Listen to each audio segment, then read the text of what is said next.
Claude responded. I drove home from Boise Airport on a Tuesday afternoon in September, with a garment bag over my shoulder, and the particular tired that comes from 3 days of. I drove home from Boise Airport on a Tuesday afternoon in September with a garment bag over my shoulder, and the particular tired that comes from 3 days of talking irrigation equipment, margins with buyers who'd rather talk about anything else. I'd been making this drive for 19 years. Regional operations manager for Cascade Ag Supply, the farm equipment distribution company I'd built with my brother-in-law back in 2004 and bought outright in 2016 after he passed. Trips to Spokane and Missoula and sometimes Salt Lake, never more than 3 days, always home by Tuesday night. 19 years of the same rhythm. 3 days gone, Tuesday home, the house on Cottonwood Lane with the porch light on and Marilyn's sedan in the carport and something good already in the oven. I turned onto Cottonwood. Marilyn's car was there. The porch light was off. I sat in my truck for a minute before I even reached for the door handle, because something about the dark windows didn't match anything I knew about a Tuesday. The house looked the same from the road. Same white siding, same hydrangeas she'd babied for a decade, same swing on the porch that needed a new coat of paint. I went in through the side door, the one that opens straight into the kitchen. And the kitchen was empty. Not empty like nobody was cooking. Empty like somebody had taken the toaster and the good knives and the ceramic bowl her mother left her, and the stove was still there because a stove is bolted down and you can't carry a stove out in an afternoon, but everything that could be lifted, carried, or folded had been lifted, carried, and folded, and taken. I walked through the dining room. The table was gone. The hutch that had belonged to her grandmother was gone. I walked down the hall to the bedroom and the bed frame was gone. The dresser was gone. Her side of the closet was bare down to the wire hangers, and my side still had my flannel shirts hanging there untouched, which told me something before I even had words for what it told me. There was one thing sitting on the kitchen counter, an envelope, cream-colored, my name on the front in her handwriting. Walt. I looked at that envelope longer than I probably needed to. I'm not a man who goes looking for drama. I run a supply chain for a living, which means my whole professional life has been built around one discipline: read what the facts tell you, and don't let your feelings argue with the facts. You don't run 6 warehouses across 2 states by getting emotional about a shipment that's 3 days late. You read the data, and you respond to what it says. So I read the data. Empty house. Bare walls. Her car left in the carport with the keys still in the cup holder, because the car was titled in my name and she couldn't take it, which meant somebody had come and gotten her, and she'd left the car behind the way you leave something you've already decided doesn't matter to you anymore. And an envelope with my name on it, sitting on a counter in a kitchen that used to be ours. I opened it. Inside was a letter, and behind the letter, folded into the same envelope like it had been added almost as an afterthought, was a bank statement. A transfer confirmation from Sawtooth Community Bank, dated 4 days earlier. The originating account was a joint savings account Marilyn and I had kept since 2009, the one we'd built up over 16 years for the day we finally slowed down. The receiving account was at a bank in Coeur d'Alene, Idaho, under a name I didn't recognize.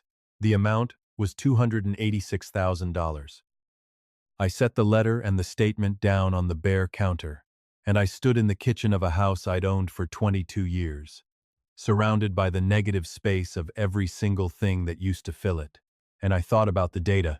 What the data said was this. My wife had not left in a fit of anger. She had not walked out after a fight. She had left on a schedule, on a date she'd chosen, after months of quiet preparation, and she had emptied a bank account 4 days before she emptied a house. What she didn't know is that I had been reading a different set of data for almost a year. She thought she was the only one who'd been planning something. My name is Walt Brennan. I'm 63 years old. I live outside Twin Falls, Idaho.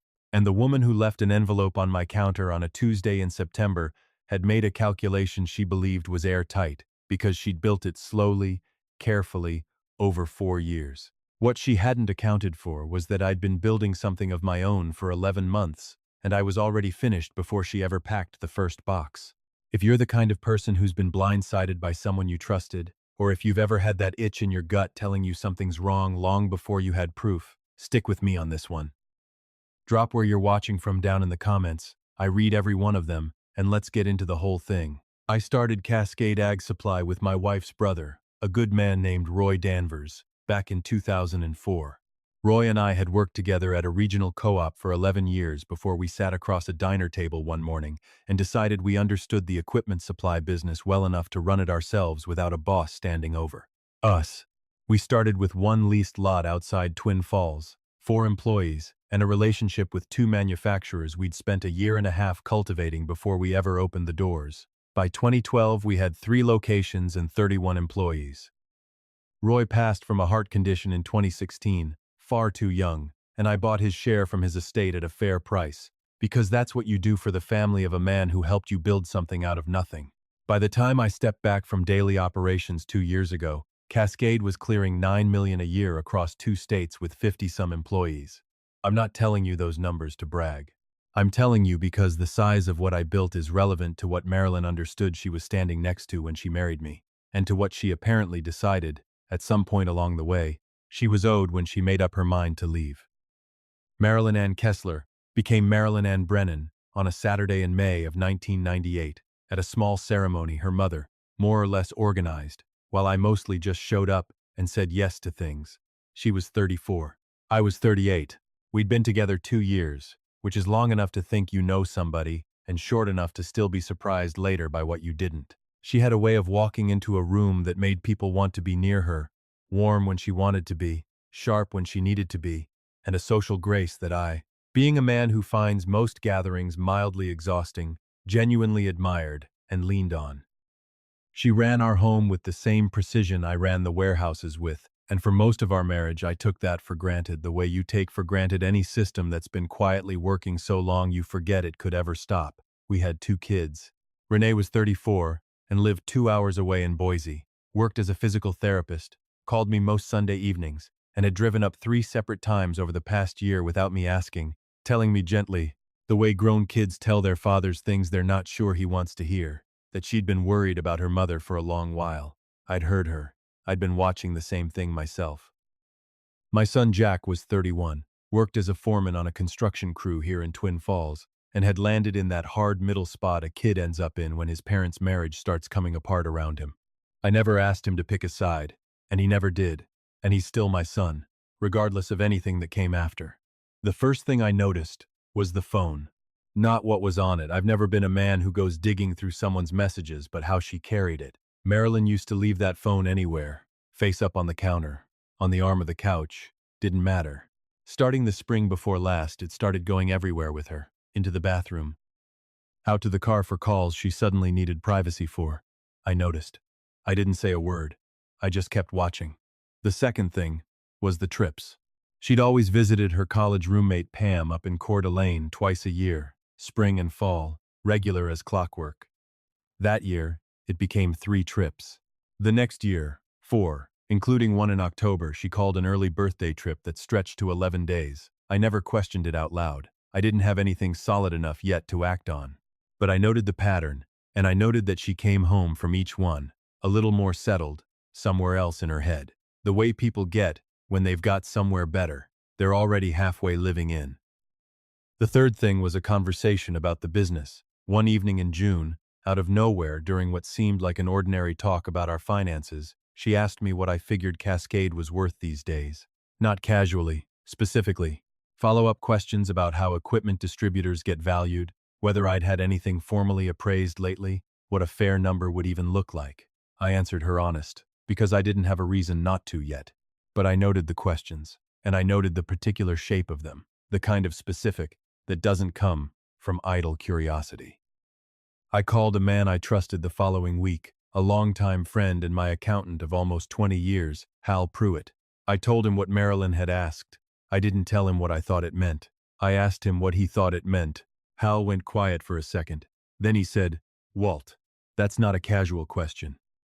That's the exact question a person asks when they're getting ready to establish the value of a marital asset." I said, "I know," he said.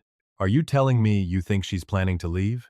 I said, "I'm telling you I'm watching something, and I want another set of eyes on it." He said, "What do you need from me?" I said, "I'll let you know." I said, "I'll let you know." I drove home from the warehouse that night and sat in the driveway for a good 10 minutes before I went in. I sat there with everything I'd gathered, the phone, the trips, the valuation question, and one more piece I hadn't told Hal about yet. because I hadn't told anybody. Back in April the year before, I'd caught sight of a name on our home computer. I wasn't snooping. Caw. The email was already open on the screen when I sat down, and the subject line was long enough to read without touching a thing. It said, "So good hearing your voice again after all this time." The sender was a man named Curtis Bowden. I didn't open the message. Bo. I noted the name, closed the window, and went about what I'd sat down to do.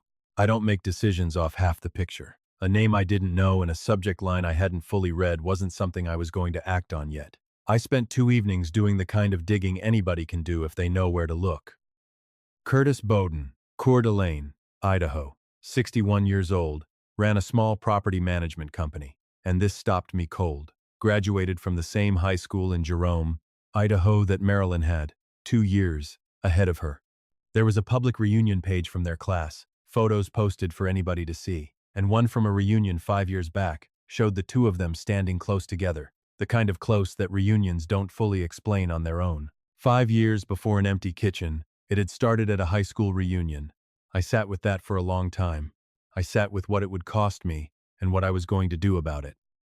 Then I picked up the phone and called a family law attorney named Diane Osgood, whose office was downtown, and whose name Hal had given me after using her himself years back. He'd called her the sharpest legal mind he'd ever dealt with, in a courtroom or out of one. I called her and asked one question. If I believe my wife is planning to leave the marriage and go after the business as a marital asset, what do I need to do right now? She said, "Come in Thursday morning. Bring every business document you have." I brought everything. What Diane Osgood told me over the next 2 meetings that August rearranged how I understood my whole situation. She was somewhere in her 50s, direct, unhurried, and she had the one quality I value most in a professional. She told me the truth, instead of what I might have wanted to hear. And, she said, Idaho is a community property state in some respects, but it also recognizes separate property, and the line between the two, especially with a business, comes down entirely to documentation. What was built before the marriage, what grew during it, and what you can actually prove. Ha, ha, ha, ha, ha, ha, ha. She leaned forward. Walt, if your wife's been asking valuation questions and you believe she's in contact with someone out of state, the timing of when you protect what's legitimately yours matters a great deal. I said, what can I do? She said, several things. Corporate restructuring, if it's done properly and it reflects the truth of the business's history, is one of the strongest tools available. I'm not telling you to hide a single dollar. I'm telling you to formalize and document boundaries that already exist but aren't written down anywhere a court could rely on, she said. Start with Hal. Come back to me with real numbers and we'll build the record. I spent the next several months with Hal, going through every ledger since 2004, separating out what I'd built before the marriage, what Roy and I had put in as sweat equity, what portion of the growth had nothing to do with the marriage at all. Hal built a paper trail he called the cleanest he'd assembled in his whole career. Diane reviewed it that winter and told me it was the strongest asset documentation she'd seen from a business our size in 15 years of practice. Then she asked me something else. Walt, have you thought about protecting anything beyond the business? The house, for instance? I said the house was in both our names. She said that could still be addressed properly, not by cutting Marilyn out, which would be wrong and which she wouldn't help me do, but by documenting the down payment source, who'd paid what over the years. What part of the equity was demonstrably mine before the marriage even started. Then she said, and the joint savings account. The one sitting around $200,000 as of last quarter. I said, what about it? She said, either one of you can pull money out of that account without the others say so. I'm not telling you to move it without real cause.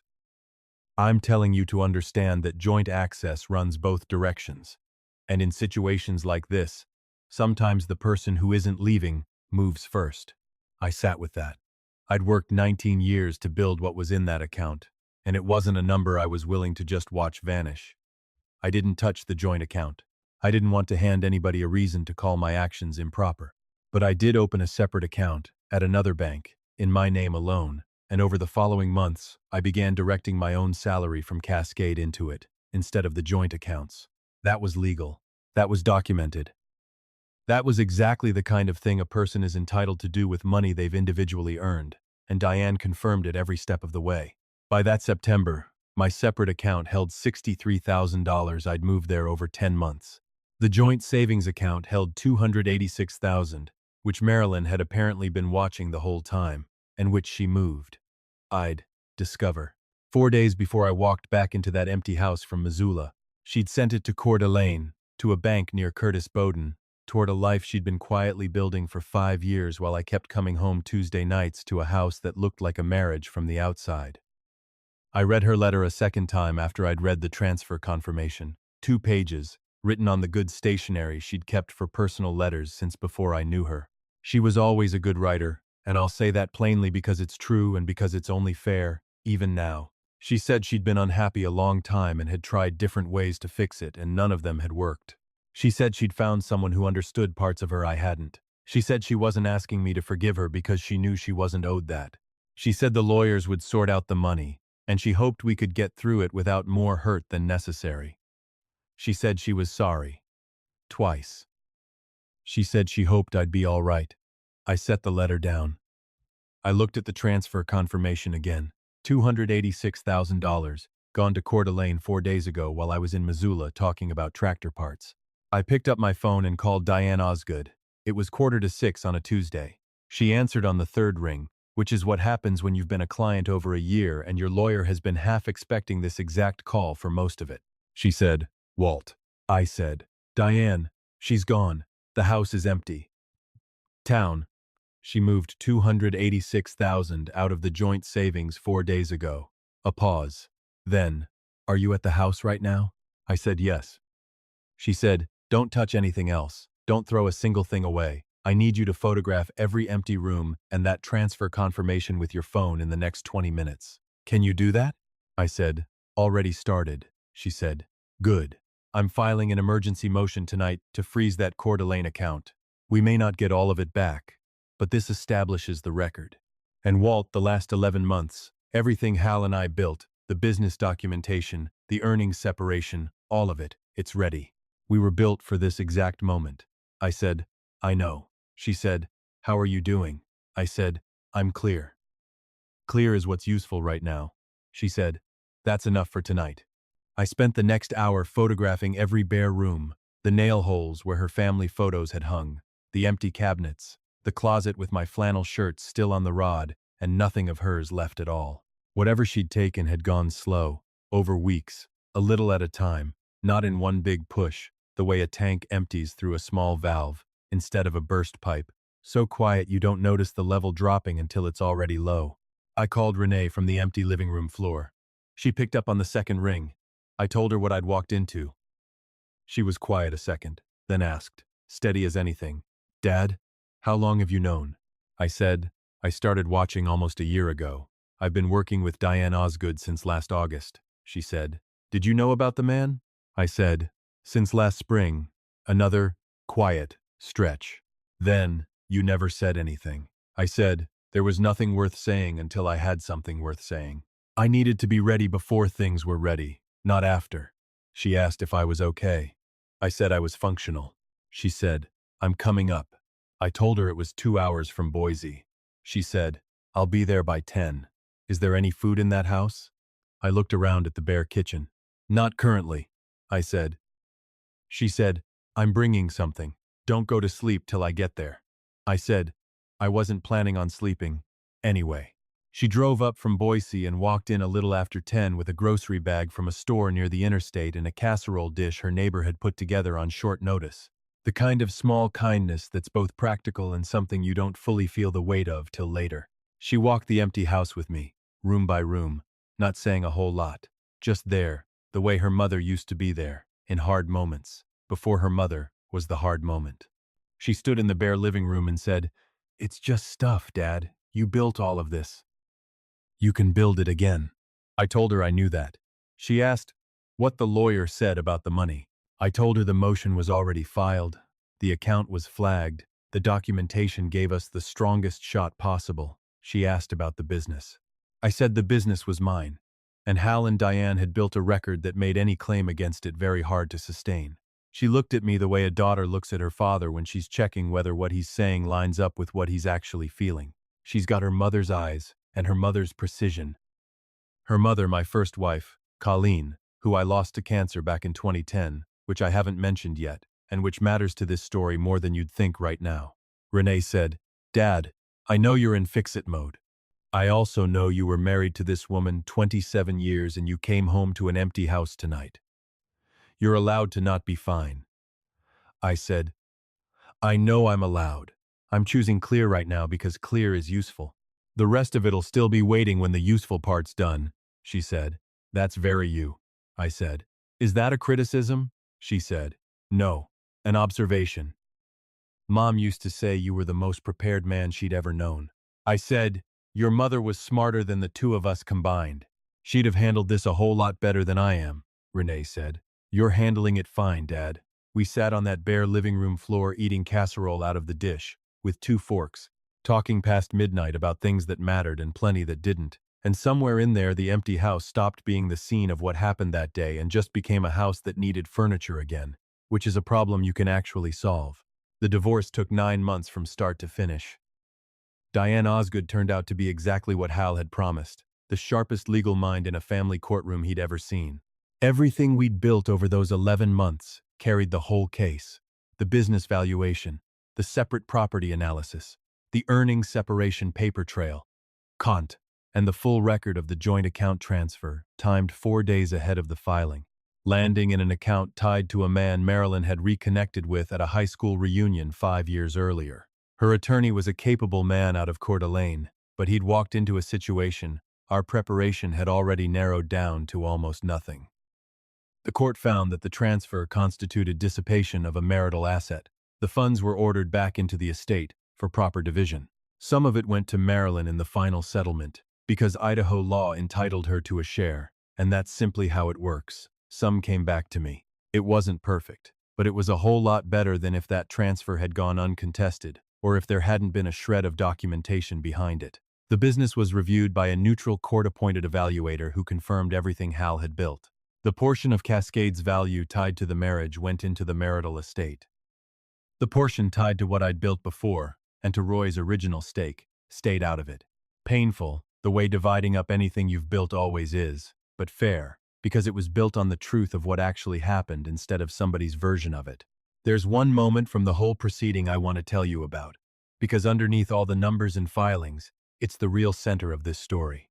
During a deposition that spring, in Diane's conference room, Marilyn's attorney asked me about the separate account I'd opened, wanted to know why I'd started redirecting my salary 11 months before she ever filed. I said it was because I had reason to believe a divorce was coming, and I'd taken legal steps to protect what I'd individually earned from that point on. He asked when exactly that belief started. I said the spring of the year before. He asked what specifically had led me there. I told him, plainly, the change in her phone habits, the increase in trips to Idaho's panhandle, the questions about the business's value, and a name I'd seen in an email that April, Curtis Bowden. The room went quiet. Marilyn was sitting across that table from me, first time since the empty house, and I hadn't looked directly at her the whole session. I looked at her then. She was staring at the table. Her attorney said there were no further questions on that particular subject. I glanced at Diane. She didn't show a thing on her face. She didn't need to. What had just happened in that room was everything the last 11 months had been building toward. Not the paperwork, not the motions, but the exact moment the woman who thought she'd been the only one, quietly planning something, understood that I'd started mine, the same season she started hers. She thought she was managing a situation from the outside. She'd actually been living inside one I'd already mapped out. The settlement closed out that summer. We sold the house on Cottonwood Lane and split what was left of the equity. I bought a smaller place out toward Kimberly, a fixer-upper from the 60s with good bones and a barn out back that needed a new roof more than anything else, and I've been putting weekends into that barn ever since, because working with my hands has always cleared my head better than anything else does, and my head's needed a lot of clearing. Renee comes up from Boise once a month, sometimes more. Jack comes by for supper most Sundays his schedule allows. Hal drove out one Saturday and helped me frame in a workbench, the kind of thing a man who's known you 20 years does without being asked, because he already knows when you need somebody there. I've thought a lot about something Renee said that first night, standing in that empty living room with a casserole dish in her hands. She said, "It's just stuff." She was right. The hutch, the photographs, the dishes, all of it was replaceable. What actually mattered The business I'd spent 20 years building, the paperwork protecting it, the equity in whatever house I'd end up in, the way my kids still show up for me. All of that stayed whole, not by luck, because I spent 11 months making sure it would. Colleen, my first wife, Renee, and Jack's mother, died of cancer in 2010 after a fight that lasted just under 2 years. I'm telling you that now because it explains something about how I move through hard things. When you lose somebody slowly, when you watch it coming for months, and there's not one thing you can do to stop it, you learn something at the bottom of yourself about the difference between what you can control and what you can't. The stuff you can't control, you can't do a thing about, but stand there and take it. But the stuff you can control, you prepare for completely, without assuming it'll all work out on its own. Because the things you don't prepare for are the ones that leave you standing in an empty kitchen holding a bank statement with nothing to back you up and nowhere to turn. I had something to back me up. I had 11 months behind me, put toward a situation that was coming whether I got ready for it or not. My own father used to tell me, Walt, the difference between a man who goes down and stays down and a man who goes down and gets back up isn't strength. It's whether he saw the punch coming. A man who sees it coming has already decided what he's doing next before he ever hits the ground. I saw it coming. I'd already decided. And on a Tuesday evening in September, standing in a bare kitchen holding a bank transfer that was supposed to tell me my whole life was over, what I actually found was proof that the work I'd already done was enough. That's the only kind of paper that matters in the end. Not the kind that tells you what somebody did to you. The kind that tells you what you built before they ever got the chance to take it apart. The barn's coming along out at Kimberly. The roof's done, the workbench is framed in, and most Sunday mornings I take my coffee out there and stand in the smell of sawdust and think about what comes next. Because there's always a next thing when you've spent your whole life moving freight for a living. Right now it's a set of cabinets I've been sketching out for a few weeks. Good joints, right proportions, built to outlast me. If any part of this hit close to home for you, tell me down in the comments which moment landed hardest. Hit that like button, subscribe if you haven't already, and I'll see you in the next one. Claude responded. Being ready doesn't mean expecting the worst from people you love. It means loving them with your eyes open, so that if the ground ever shifts, you don't lose. Being ready doesn't mean expecting the worst from people you love. It means loving them with your eyes open, so that if the ground ever shifts, you don't lose everything along with your trust. Walt didn't win by being cold. He won by staying steady, doing the quiet work, and keeping his kids close through it all. That's the real shelter in this life, not luck, but the care we put in before the storm ever comes. A small note for you. This story was written and fictionalized by AI purely for entertainment, though we hope the life lesson tucked inside it feels real and worth carrying with you.